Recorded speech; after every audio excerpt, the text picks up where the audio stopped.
আল্লাহর কথা দিলের মধ্যে আসতে হবে, উপলব্ধিতে আসতে হবে, শরীর এবং দেহে অন্তরে পরিবর্তন হইতে হবে, জিন্দেগির মধ্যে নড়াচড়া আসতে হবে, বিবেকের দংশন, বিবেকের অনুভূতি জাগতে হবে। তাইলে আল্লাহর কোরআনের কথা শোনা সার্থক।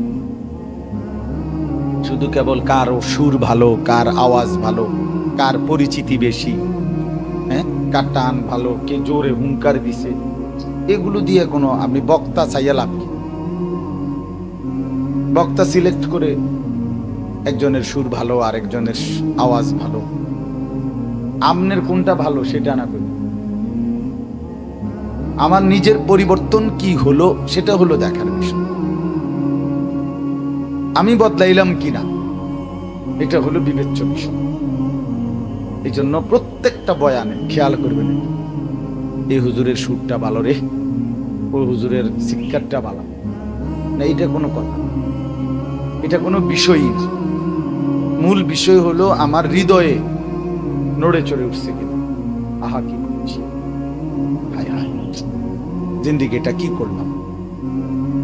এই যে একটা আফসুস অনুভূতি, বিবেক জাগা, এটা বড় নিয়ামত। এটা যদি তৈরি হয় তাহলে এই শুনবার মধ্যে সার্থকতা আছে, ফায়দা আছে। নাই তো শুধু শুধু বসে থাকার চাইতে এখন ঘুমের টাইম, ঘুমায় গেলে ভালো।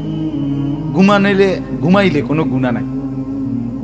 বাস্তবিক ভাবে ঘুমের মধ্যে কোনো অপরাধ আছে, এটা কোনো পাপ না। ঘুমানো কোনো অপরাধ না।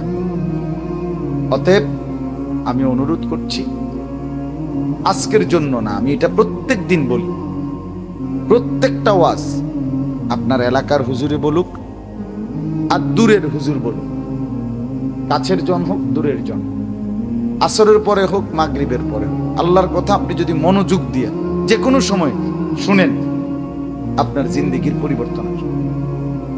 নাইলে হবে না। আপনি খামখেয়ালি করলে, তুচ্ছতাচ্ছিল্য করলে, অবজ্ঞা করলে, আচ্ছা কইব না হুজুরের কথা, হুজুরের কত কথাই তো হুজুররা কয়, এই যে এই বেদতুমিজি কথা, বেয়াদবি কথা, এটা আপনি কি বলবেন?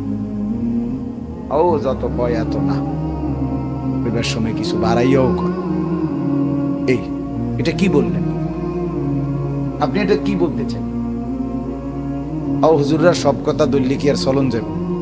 কি বুঝাইতেছেন?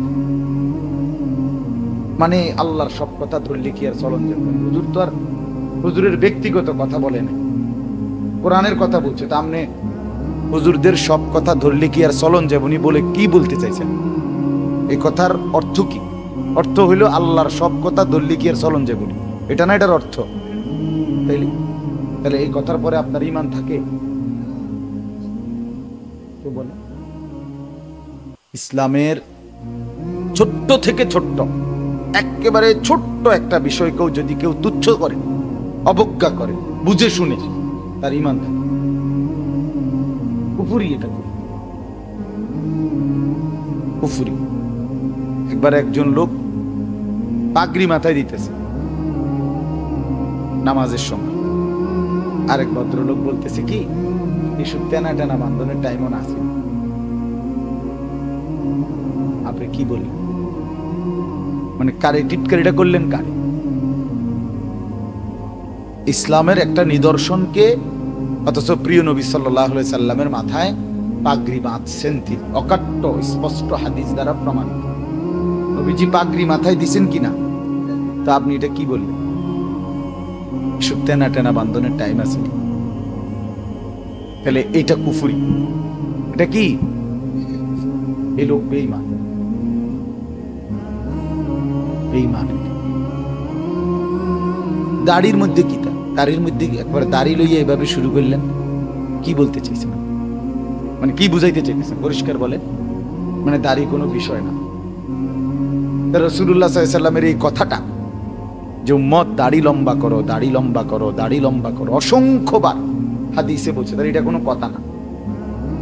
কথা বলেন না, এটা বেহুদা কথা। তাহলে আপনি কাকে টিটকারি করবেন বলেন? সাবধান, জবান বড় সাংঘাতিক। এই জবান ঈমানও এনে দেয়, এই জবানের এক শব্দ কাফেরও বানায়। এই জবানে কবুল বললে বেড়ি হালাল হয়, এই জবানে তালাক বললে বেড়ি হারাম। একই জবান, একই জবান। এই জবানেই ঈমান আনে, আবার এই জবানে কুফরি। এটা বড় সাংঘাতিক।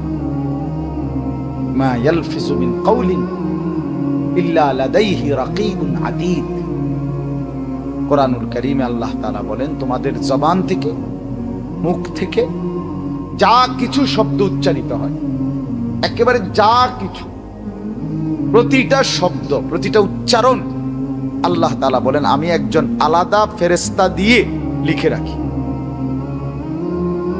আমাদের পুরা জিন্দেগীর আমলনামা লেখে দুই কাঁধের ফেরেশতা, এরা যেমন আলাদা, আবার শুধু আমগো জবানের বাক্যগুলো, শব্দ, উচ্চারণগুলো, এগুলো লিখবার জন্য আলাদা একজন ফেরেশতা। এটা আরেকটা ফাইল আলাদা। রাসূলুল্লাহ সাল্লাল্লাহু আলাইহি ওয়াসাল্লাম ইরশাদ করেছেন, হাল ইয়াকুব্বুন নারা আলা মানাখিরিহিম ইল্লা হাসাইদু আলসিনাত। নবীজি বলেন, অসংখ্য মানুষকে কিয়ামতের দিন মাথা নিচের দিকে ফেলে, দুই পা উপরের দিকে উঠাইয়া এই মুখ চেহারা মাটিতে ঘষতে ঘষতে, হেসরাইতে হেসরাইতে জাহান্নামে ফেলা হবে। কেন? নবীজি স্পষ্ট বলেন, শুধু কেবল এই জবানের গুনাহের উচ্চারণের জন্য।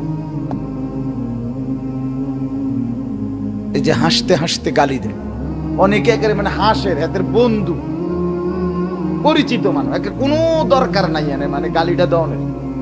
এমনি কিরে এরম গালিটা দিলে, দোস্ত মানুষ দিলাম আর। এরম ব্যর্থমিজ আছে না মানুষ? আচ্ছা যোগ্যতা, তুমি এটা বুঝি হাসতে হাসতে গালি দিয়ে লাইলা তারে। যুবক ছেলে যারা, এদের মধ্যে এটা সাংঘাতিক। নওজোয়ান ছেলে যারা, এ বন্ধু বান্ধবে তারে একটা ঠাস করে থাপ্পড় দিয়ে লাইছে। কিরে তুই আমার এভাবে থাপ্পড় দিলে আমার দোস্ত, কি অসুবিধা কি? দোস্ত আমরা দোস্ত দিকে এভাবে একটা থাপ্পড় দিয়ে লাইবা? তুমি ছাগল, তুমি কি প্রতিবন্ধী বেটা, তুমি তার সিরা? এই হাসতে হাসতে গালি দেয়, হাসতে হাসতে বিশ্রী কথা বলে, শুধু শুধু। আছে না এমন?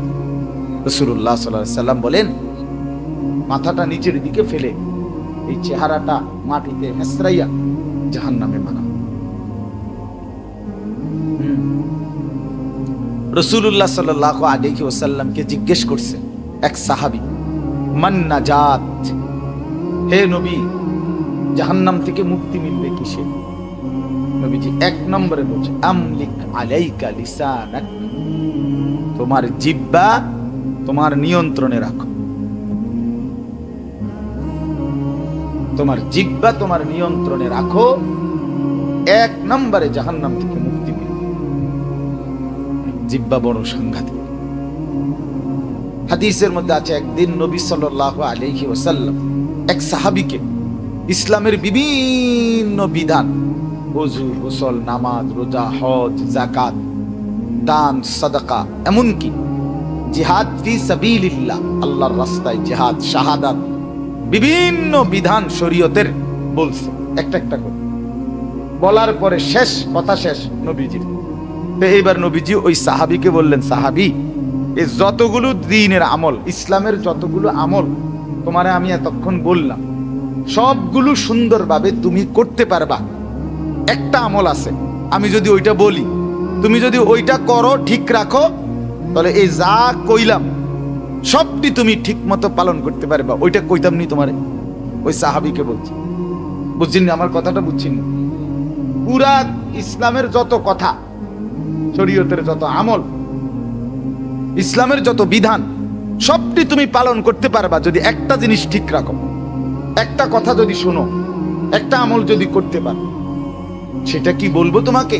তো সাহাবী বললেন, বলুন ইয়া রাসূলুল্লাহ, সেটা কি? আল্লাহর নবী সাল্লাল্লাহু আলাইহি ওয়াসাল্লাম, হাদিসে স্পষ্ট আছে, নিজের জিহ্বা বের করে এই জিহ্বার মধ্যে হাত লাগাইয়া আল্লাহর নবী বলেন, কুফা লিসানাক, তুমি তোমার এই জিহ্বাটা নিয়ন্ত্রণে।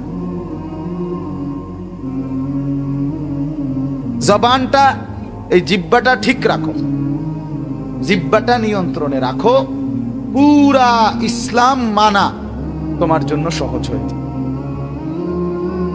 অনেক গুরুত্বপূর্ণ।